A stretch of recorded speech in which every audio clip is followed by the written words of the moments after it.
All right, guys. So today, guys, we have our final World Cup qualifier playoff, guys, and that is Costa Rica versus New Zealand, guys. So this is me, 80 Summer for 4. Today, guys, I want to give you guys my preview on this match. So this could be a big match, guys. A huge match indeed.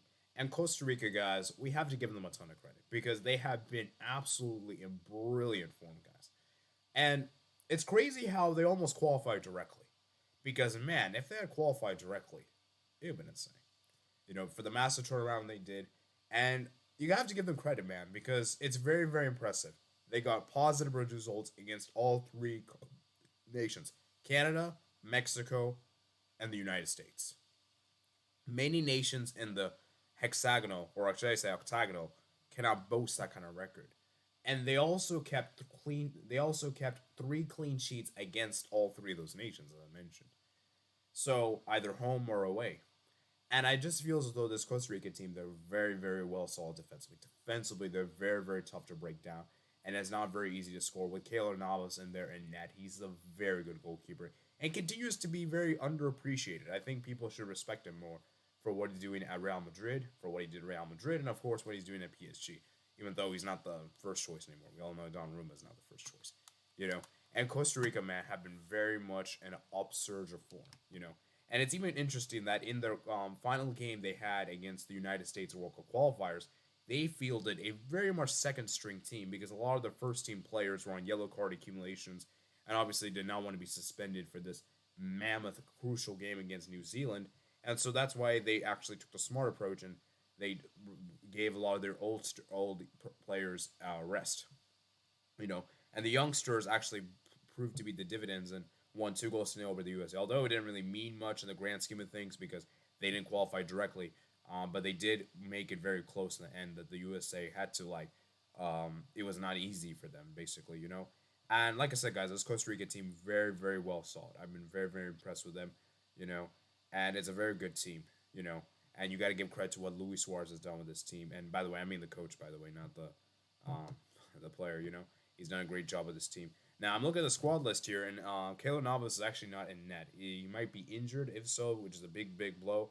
However, I still think they have enough quality. They still have enough players to come up crucial. You still have Lino Moreira, who's going to probably be the backup keeper, I would imagine. And I'm looking at the players they have. You look at Oscar Duarte. He's a very good player for them, very fundamental player for them in the defense. And then obviously you have Brian Ruiz, a very ageless player. Comes up crucial with goals. Very important player, crucial player indeed. And then the forwards, you got Joel Campbell, who is obviously very good when it comes to goal scoring. So these are three crucial players indeed in their team. And I'm looking at some New Zealand team, and obviously they made it to the stage. We all expected New Zealand to do this well. They're one of the kings of OFC now, and we expected them to reach the final stage of the qualifiers. And now it is up for them to prove their worth, and by beating a Costa Rica team, which would be pretty impressive, you gotta say, at least on paper. I'm looking at players that are very important for them. Obviously you have Tim Payne, plays with Wellington Phoenix, and you got Bill Pony. Talomi plays at Portland Timbers. And then obviously the crucial player, Chris Wood, plays for Newcastle United. Very fundamental player, as we all know, guys. Newcastle have been in the surge recently in the Premier League. You know, and I just think that's for this New Zealand team. It's gonna be interesting to see how they do against this team because Costa Rica, as I say, have been in very good form.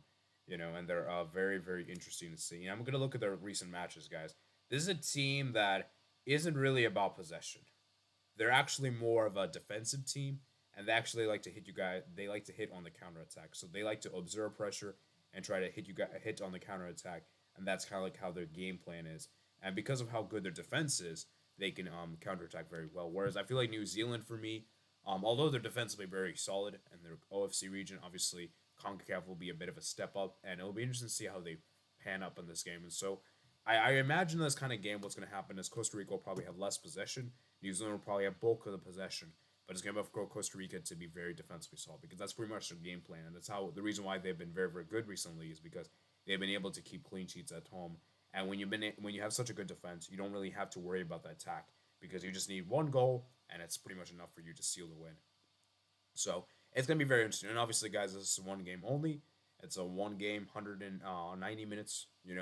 And it's gonna be interesting to see how this pans out because, like I said, guys, it's a very massive game and everything like that. So it's gonna be interesting to see what happens. And obviously, CONCACAF, it would be a really good representation to have CONCACAF get four nations in the World Cup, guys, and it would be great for the region. And because remember, guys, last World Cup, guys, 2018, CONCACAF was only able to send three because Honduras lost to Panama in the playoffs, I believe. No, sorry, Australia. They lost to Australia in the playoffs. So it'll be nice to have a fourth nation for this one. So my prediction for this game is going to be a 1-0 Costa Rica win. I just feel as though that Costa Rica, even though Keylor Navas may potentially not play because I am looking at the squad list.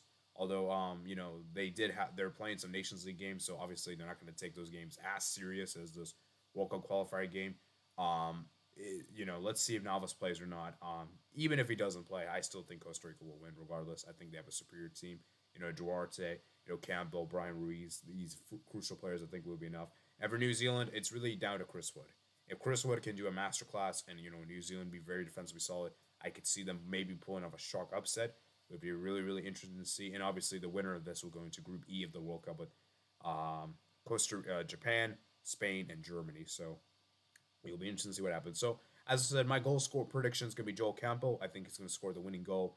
And I think Costa Rica is going to win 1-0 in 90 minutes. And I think the goal is going to come in the second half in the 60th minute. That's my prediction. I want you guys to comment down below. What's your guys' predictions for this game? And of course, remember, guys, I will be doing a watch along for this game. So make sure you guys subscribe to get notified. Of course, you guys can also subscribe to get the live chat as well, to chat in that. And of course, make sure you guys like this video if you did enjoy. Subscribe if you didn't like this video if you did enjoy. And I'll see you guys later. Peace out.